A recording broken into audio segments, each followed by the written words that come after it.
everyone.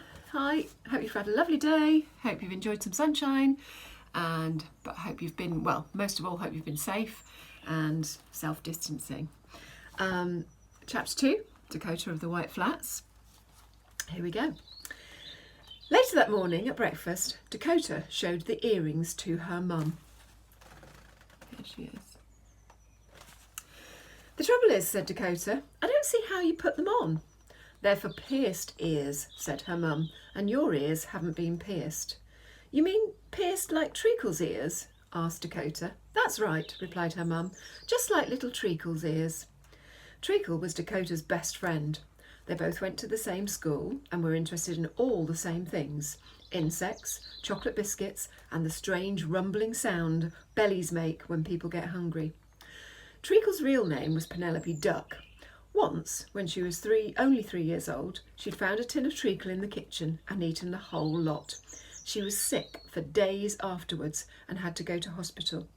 From that moment on, everyone called her Treacle, and her real name was forgotten. "Where can I get my ears pierced?" Dakota asked her mum. "Oh, lots of places," she replied. "Why don't you try the jeweller's on the corner? The jeweller's where I bought the diamond, as big as a pea." "That jeweller's was knocked down ages ago, Mum," Dakota said, "and all the shops next to it. There's a supermarket there now." Lucy's eyes filled with tears. She rummaged in her dressing gown pocket and pulled out a crumpled tissue to blow her nose. "It's been so long," wept Lucy, "so very long." When Lucy said this, she meant it had been so long since she last left the flat.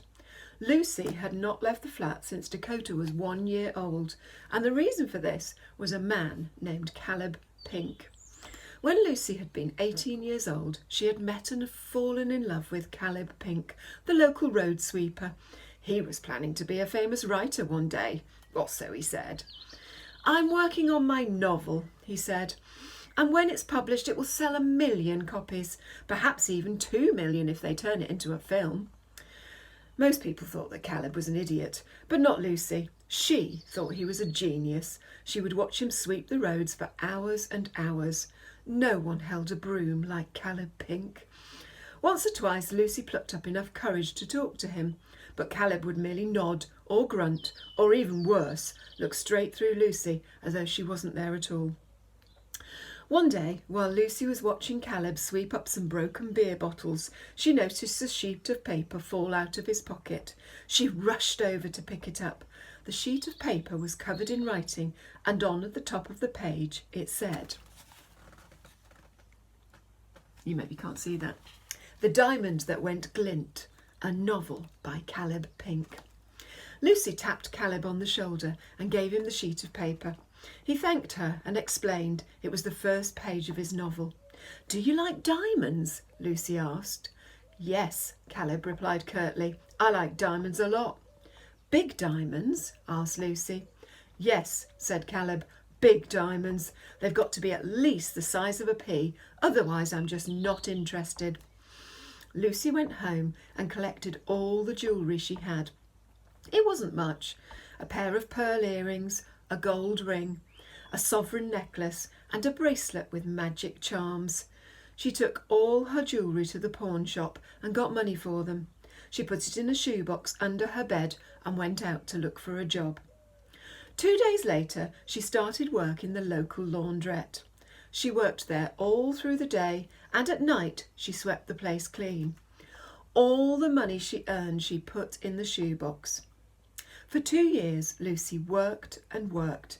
She didn't go out, she hardly ate a thing, she didn't buy herself clothes or sweets.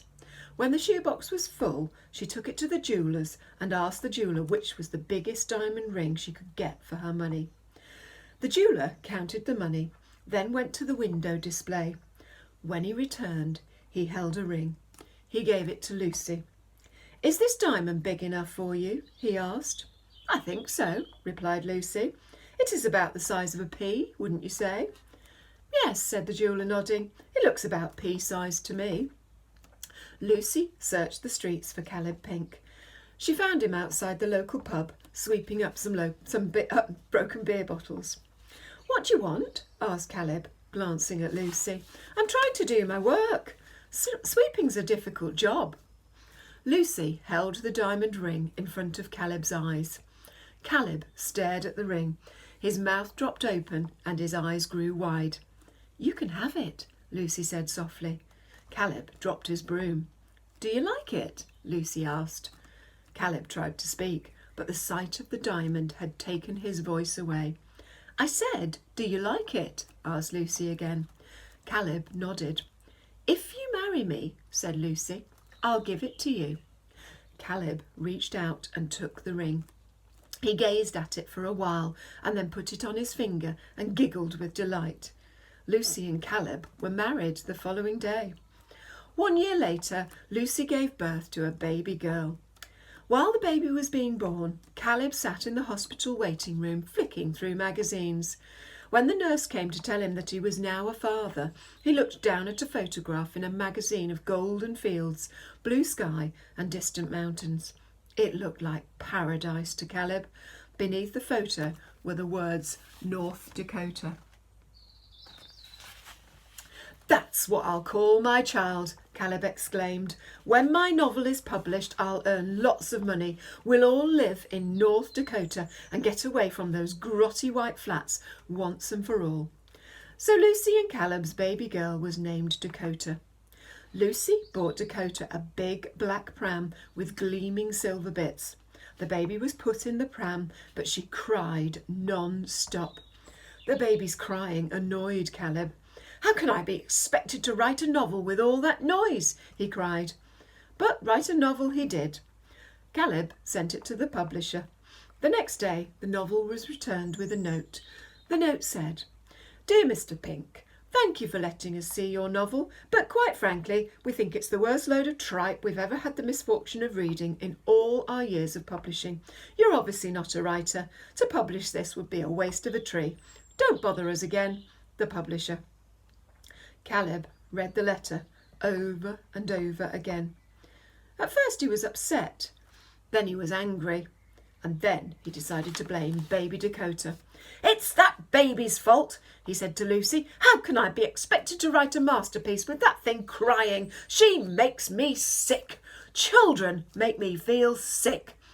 The next day, while he was walking down the street, Caleb saw 2 children skipping, and right then and there he vomited. After that, Caleb felt sick if he saw anything to do with children. Dolls, prams, jigsaw puzzles, nappies, and in particular, cute children. Cute children made him feel sick for hours and hours and hours.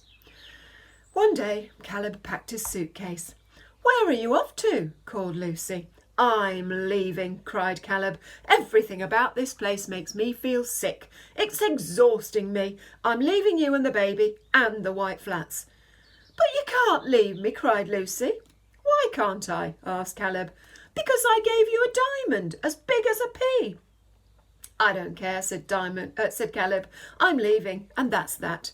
"Give me back my diamond then," demanded Lucy. "No," said Caleb. "I'll take it with me and find my Dakota. And I mean the place, not that crying pipsqueak of a daughter." "Will I ever see you again?" asked Lucy. "Not if I can help it," replied Caleb, and he stormed out of the flat. Lucy couldn't believe that he had gone. She went to the living room and fell back in an armchair. "I'm never going to leave this chair, not until Caleb comes back to me. This chair is as safe as a cocoon," she said. And that's where she stayed for the next 9 years. The armchair grew around her and slowly turned into the cocoon on casters. Lucy's cocoon on casters had an upright lamp nailed to its back so that she could read at night. Down one side were 2 racks of books, some pens, pencils, a deck of cards, a radio, a portable television, bottles of lemonade, balls of wool and knitting needles, magazines, a bowl of peanuts, a kettle, a teapot, and a packet of digestive biscuits.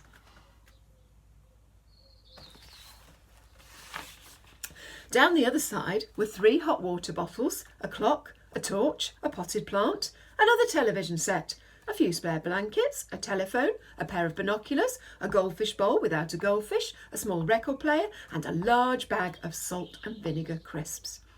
Moving the armchair was made easier a couple of years ago when Henry attached electric motors to the casters and fixed a steering wheel between Lucy's legs. So now, whenever Dakota talks about buildings that have been knocked down or things that have been changed, Lucy can't help but cry and feel sad. All those old places that I used to know being knocked down to make way for a supermarket. It's terrible. The tears trickled down Lucy's cheeks. Oh, Dakota, she wept, I need a dumpling. Make me a dumpling. Dakota kissed her mother and went into the kitchen. She put some flour and water into a bowl and started to make her mother's morning dumpling. Dumplings were the only things that Lucy ate. In the morning, she had a dumpling smothered with jam and whipped cream. In the afternoon, she had a dumpling soaked in tomato sauce and pickle. And every evening, she had 3 toasted dumplings with cheese and rashers of bacon. When Dakota had finished making the dumpling, she took it to her mother, then went back to her room. She noticed that some of the flour and water had got onto her nightdress and made it go stiff. It always amazed Dakota how flour and water could make things go hard as stone. While she dressed, she spoke to her silverfish. "You're my own special pet," said Dakota, "and I love you." She opened the matchbox a fraction and looked inside. The silverfish looked up at her. "Come on," said Dakota, "let's go and see Treacle."